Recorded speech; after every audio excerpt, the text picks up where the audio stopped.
to the Power of One. Today I'm going to be speaking with Andrea Robinson. I had her on the show before, and she told the story of how she lost her son, one of her sons, to gun violence. Andrea has been doing amazing things in the city of Philadelphia because she does not want another mother or father to experience what she experienced and losing a child to the streets of Philadelphia. She is going to tell you her story and some of the decisions she made that were not good decisions, and her son was watching her every move. Welcome to the show. Andrea, welcome back to the Power of One. The last time you were on the show, we spoke about the very unfortunate incident about your son where he lost his life to gun violence. Since then, you have been extremely, extremely busy. There was a time, I want to say, I don't know, a couple of weeks ago, people were blowing my phone up. There's this woman on social media who keeps mentioning your name. I said, who? And I'm not on social media. I'm like, who is this woman? I'm like, can y'all screenshot it? Like, who is it? But they said she's speaking about you in a good way. Yes. So I know you had a post that went viral. You had a community event at your church and you were speaking about gun violence. Yes. Which I'm so grateful that you asked me to attend. And you shared some things with some parents that were in the congregation. That was unbelievable. You said, I will not wear a t-shirt with my son's face on it. I will not have this balloon release because I know what my son was into. Mm-hmm. But you shared a little bit about your personal story. So today, I just want you to be real for those parents. And we're going to talk about what you want to talk about, because I don't know if you remember me telling you, like, shortly after we met, I said, you're going to be the one to change Philadelphia because they need you at the meeting, not me. Yes. So share with the parents that have that household where their baby is probably seen where they're packaging drugs. And I'm not saying that's what Andrea did. That's not what I'm saying. Oh, I did. Guilty. You were real. You were real, and you were saying that your son, he saw some of the things that you did.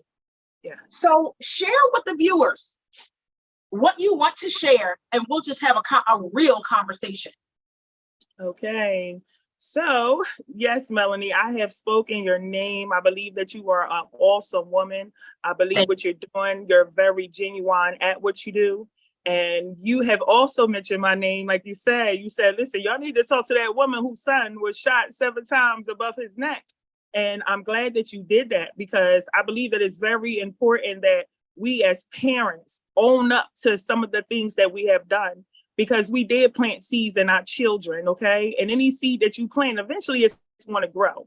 And with my son, he did see a lot of things that went on in the house. Children pretend like they don't see, but they see. Like they say, every eye that is closed is not asleep, okay?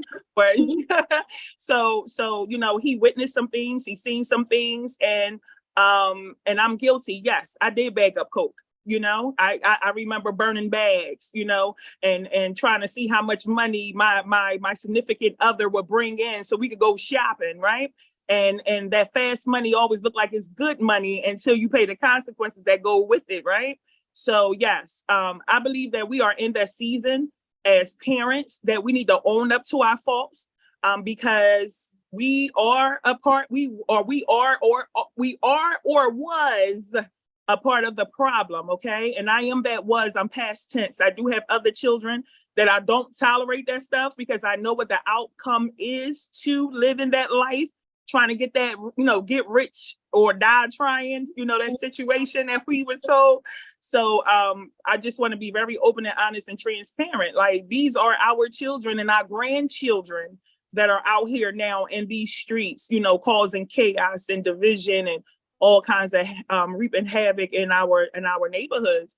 And it's time, as we as parents, that we take a stand and apologize. Let's start there. Say that we're sorry and ask for forgiveness, and then try to correct, our wrong. And we need to start by stop calling evil good. Mm, mm. So now, when you were doing some of the things that you were doing, did you think for one moment that your babies were looking at you? Because your son that was murdered in the streets of Philadelphia, is that your baby son or is that your oldest son? That's my firstborn. That is So my that's your firstborn. okay. So that was your firstborn. Did you actually think he was like really observing everything that you were doing, or did you like think about that, or you were just going on about your business? How about when you in sin, sometimes you don't even care? How about Mm, you just doing what you doing and you don't care? You just don't care. How do we say I'm just doing me? You know what I mean? yeah. But no, like you, yo, it's amazing. I didn't care. I didn't care. At one point I didn't care, but then I start caring because after a while you start seeing behavior changes in your children. And you gotta be blind to not see that there's been a shift in your child's life where now after a while, you start seeing him doing things that you're starting to do, or he's starting to be sneaky. I started watching Jermaine start running away from home at the age of 11. He down in the basement with a lighter, get ready to go smoke a cigarette with a neighbor. And I'm looking like, what is you doing? But guess what? The lighter was in my house for him to come get. You know what I mean? So, so I start seeing the pattern. And then when he got his first arrest at the age of 11, I'm looking like, whoa, we can't be doing that. Hold on, because guess who got to show up in court? Me. Okay. Guess who who the judge wants to start hollering at? Me. So that's when it started getting serious. And I do hear people say all the time, the parents need to go to jail. I mean, yeah, that might be a wake-up call, you know what I mean? For them to say it's time for me to take hold of my child and do what's right, and parent and not allow the video games to do it, or these TV shows to do it, or these tablets to do it. It's time for us to train up our children in the way they should go. Did you ever serve any time or ever get locked up? Oh, for sure, yes. I can recall a time my son was only 6 years old, and I used to boost. I used to go steal in different types of malls. And one particular time I stole something, and me and a couple of my friends all had to go into the back because we got caught. And I felt as though, I only stole a little bit of, little petty things that I didn't deserve prison time. So I kept ripping up the pictures they was trying to take. I kept making mockery, kept making fun. And then when the police officer came, the lady said, "Sir, can you do me a favor and take them all three down to the police district? Because, they gave me a hard way to go. And now I got handcuffs on and they telling me I got a half an hour to find somebody to get my children, or DHS was going to get them." And I remember Maine being 5 or 6 years old, and he like, "Mom, you went to prison there because the commercial is showing up on television." So he kept reminding me that was the place I got arrested at, So wait, you had your children with you when you were?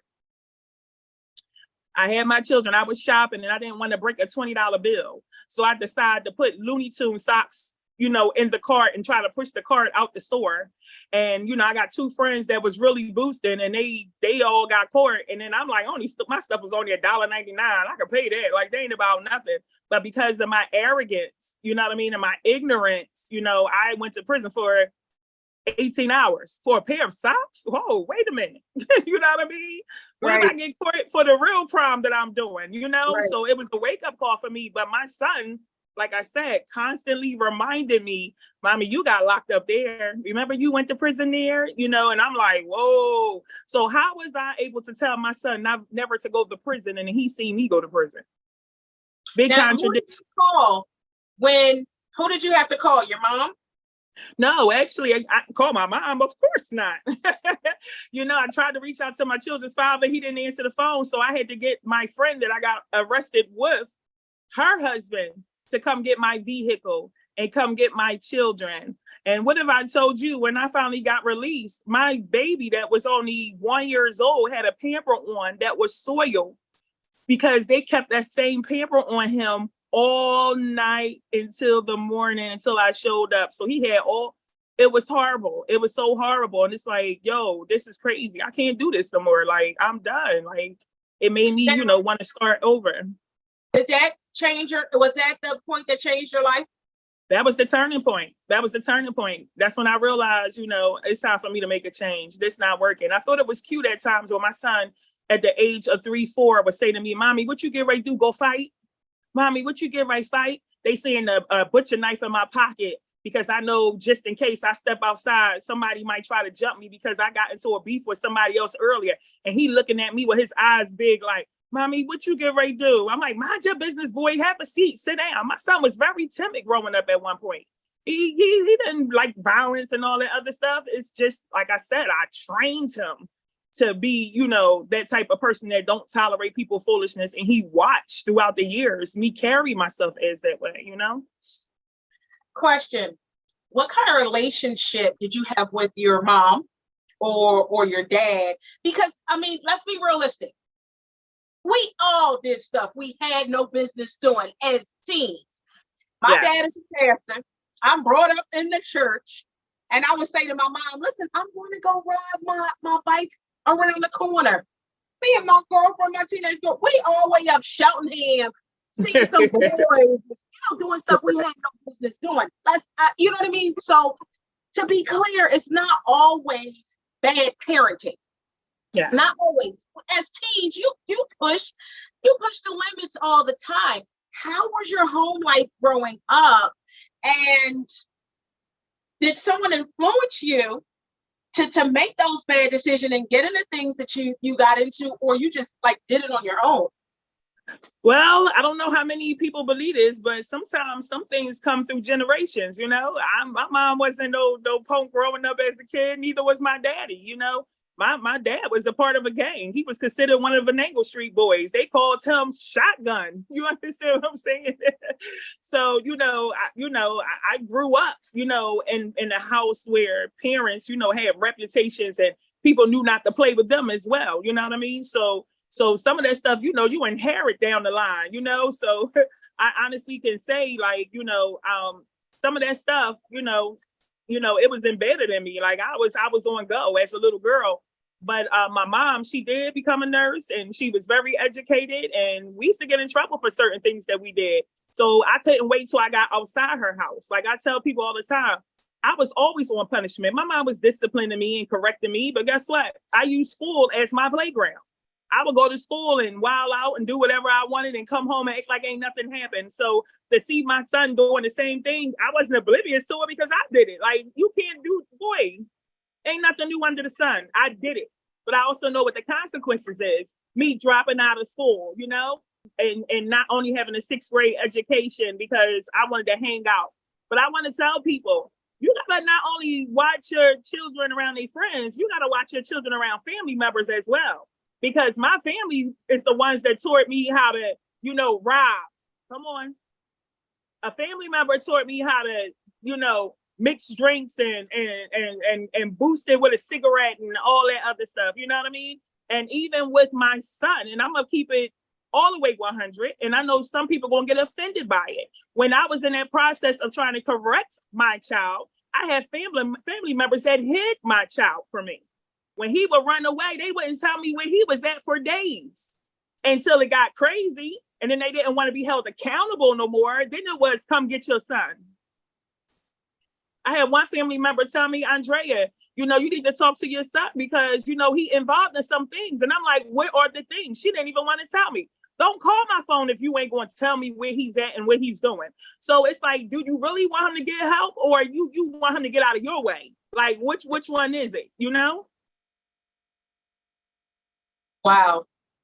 And I used to say that at meetings.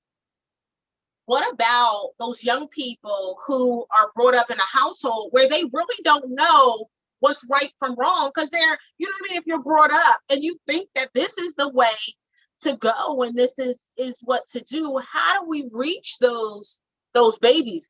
Now, what advice would you have, I'm going to say, for those prevention programs? Because there are prevention programs out here.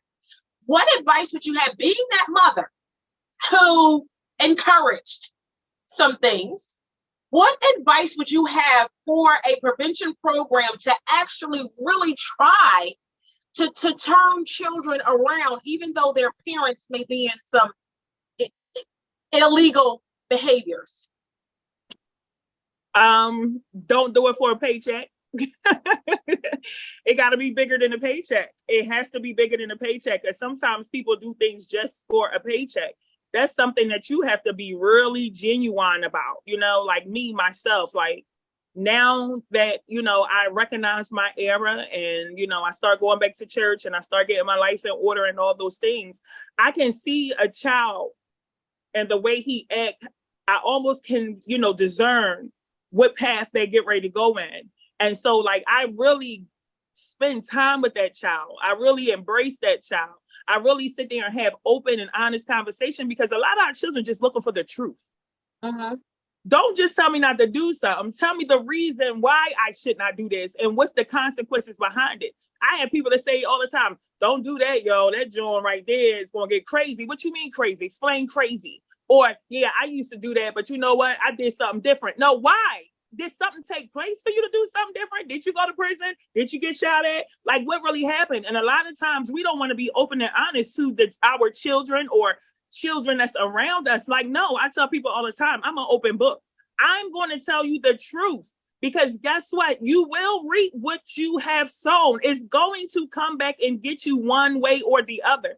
That is a promise. You understand what I'm saying? So these groups, don't do it for a paycheck. Do it because you really care. If you're doing it for a paycheck, you need to pick another profession, because at the end of the day, these children need somebody that's going to be open, honest, and genuine. You know what I mean? Like, they need somebody that's going to tell them X, Y, and Z, not withhold information, but give them the truth and then allow them to make the decision, because that's all you can do is to tell them the truth. It's the truth that's going to make them free. So you tell them the truth. It's simple. Yeah. We make it complicated, but it's really simple. It's really simple. Now, when you were of that life, did you get hurt in any way? Were you ever hospitalized or anything? I got grazed with a bullet. I was innocent in this situation until the day. Again, family members will lie and tell a different story. I went to go get my hair done and get to a family member house, and the fight is getting ready to break out. I'm upstairs. All I came was to go get the tips of my braids burnt. That's all I wanted. And then I hear hollering outside, and I go outside to see what's going on. And like two girls out there, like, come outside, come outside. They like, oh, they want to come back and fight again. I'm like, again? Like, what in the world? Here I am going out there to back my cousin up. She gets to start fighting. I felt like, she just had a baby. At this point, I'm like, no, she done. And they like, no, don't break it up, break it up. Next thing you know, somebody hits me with a bat. I turn around and start fighting her. And then I hear gunshots ring. I stop, run in the house. And now I'm in the dining room with my pants down because I feel a burning sensation. You know what they told me? Oh, no, you must have got burnt with a cigarette. Who is fighting with a cigarette in their mouth?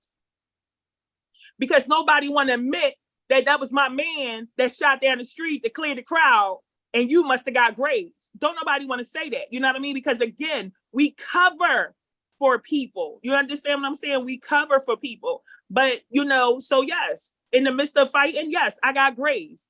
Another time, a big free fall in a big fight, people got hurt real bad, hospitalized. Like, yo, it's serious out here. It's serious out here. It's like really serious. The enemy don't love us. He hate us. Any means necessary to get us out of here. My daughter-in-law went to get my grandbaby's hair done. This is my 4-year-old grandbaby, Kaylee. She's 4 years old, going on 34. She runs that household. The moment they realize that, everything will run smooth, and tell them, don't touch my grandkids. You can't pop the grandkids. She was at Germantown and Shelton getting my grandbaby's hair done for her move-up day. And she said, Mom, I saw that young lady. I said, what young lady are you talking about? She said, I saw Andrea. She was on the corner and she was preaching and she was telling everybody her story. So you were on Germantown and Shelton? Yeah, that was me. Oh, wow. Yes, I was on Germantown and Shelton. Yes, it was a young man out there, and he wouldn't look me in my eyes, but he kept kind of turning sideways where he was listening to me. And once I spotted his ankle, he had an ankle bracelet on, and I started crying. And I said these words to the young man. Like I was talking to him, but not directly because I didn't want him to get offended. But I was like, who are we proving ourselves to? Because at the end of the day, you're going to be the only one that not only have to stand in front of my almighty God, but in front of a judge for everything that you have done. Why do we think we got to keep showing off and proving ourselves to people for you to be the only one in that courtroom? You know what I mean? Get ready to take that charge, you know? And I cried. And when I got finished ministering, publicly and openly, I passed the mic and I told him, I said, come over here. I said, come here. And he came so willingly. And I said, give me a hug. And he gave me this little corny hug. And I said, no. Hug me like I'm your mother. And he came in and he gave me a deep embrace. And I said, I love you. And he was like, I love you too. And it's like, do we tell our children that anymore? Do we say, I love you? You know what I mean? Do we embrace them? Where's these hugs? You know, hugs is like ministry. Sometimes that contact is all a person needs to say that they care. And I mean, listen, I cared. I seen that. It broke me. Like I have so much compassion for our young men nowadays. At one point, I would love on them. Then at the point, then I couldn't stand them. And then at the point, I was scared of them. Like, no, I'm not. Our men need love. They've been beat down for so long and mistreated and walked over for so long. We need to love our men again, you know? Yes. To my youth, I'm sorry. I'm going to say I'm sorry, Mel. I am sorry and I repent for the wrong teachings that we have taught our young people through the years. I'm guilty. I'm sorry. I'm saying sorry for those that won't admit they're wrong. We're sorry. Can we just reset and just start over again? Something has to be done. It's just alarming. It's heartbreaking. When, first of all, you hear about a homicide, period, point blank, it's horrible.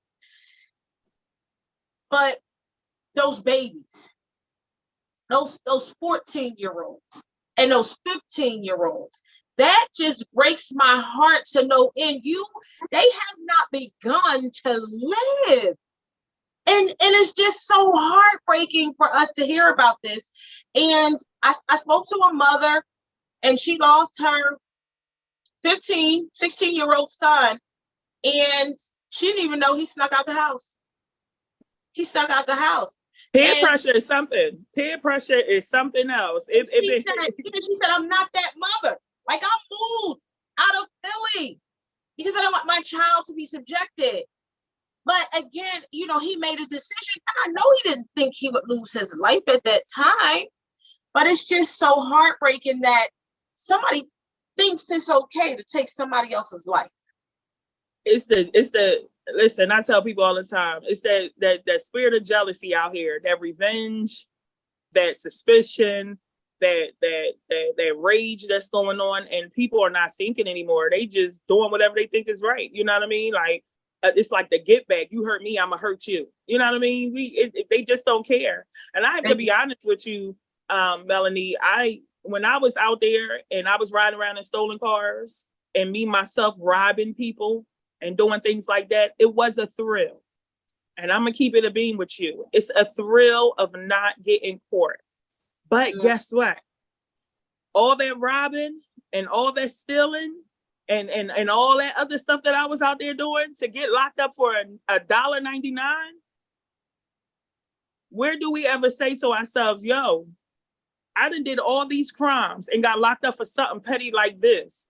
Yeah. Yo, that's a wake-up call. You know what I mean? Like, when do we wake up and realize I done took a life?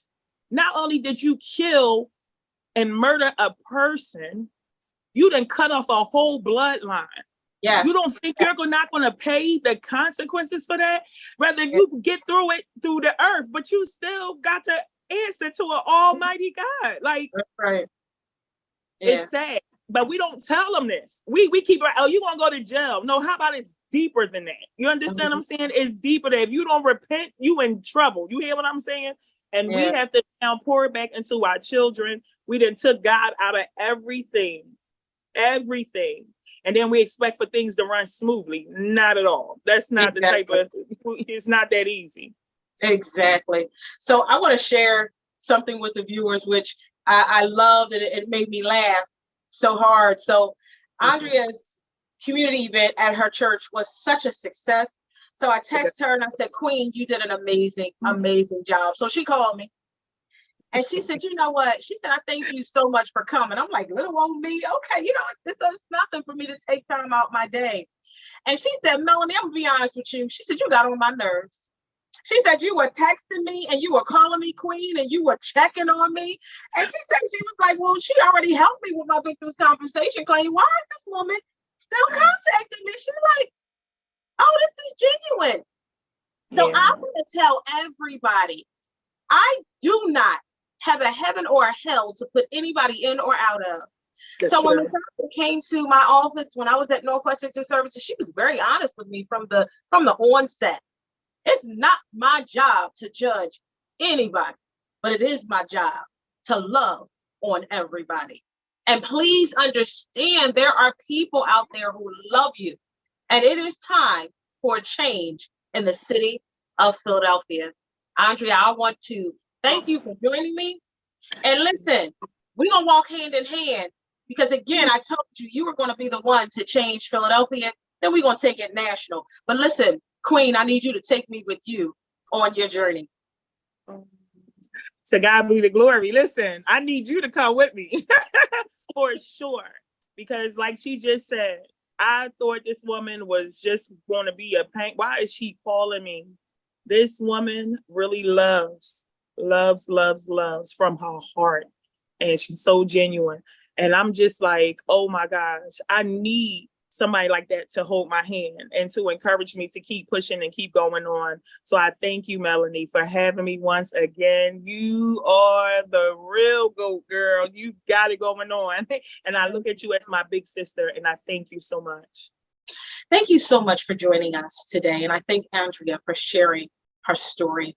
We want to ensure that we are not losing our young people to gun violence. If you're in need of resources, please reach out for help so your child is not affected by gun violence. Peace and love.